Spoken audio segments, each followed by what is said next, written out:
Hello guys, ito yung tutorial kung paano mag-start ng Vivo V30. Kasi pag i-press mo yung button, ito ang lalabas no? Yung power button, pag i-press mo, ganito ang lalabas. So, hindi siya mag-restart. So, may gagawin tayo para mag-restart yan.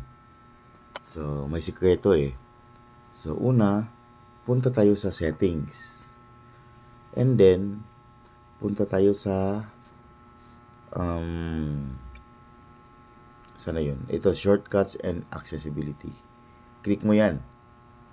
And then, pagkatapos dyan, punta tayo sa accessibility. Ayan, click mo yan. Pagkatapos, scroll down ka. Ayun, yung accessibility menu. Click mo yan.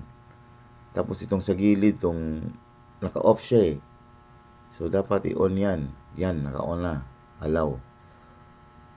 Tapos, galit. Nakikita mo itong green sa gilid, yung color green, click mo yan. Hanapin mo yung power. Ayan, so pwede mo nang click yung restart para mag-restart ka. And guys, pagkatapos mag-restart, don't forget na turn off yan para mahirap, para at least may protection yung phone mo pag may makakuha, hindi nila mag-restart. So, ano mo lang, turn off mo lang ulit. Yan lang yung sikreto. Huwag sana may natutunan kayo, and hope you subscribe to my channel. Thank you very much.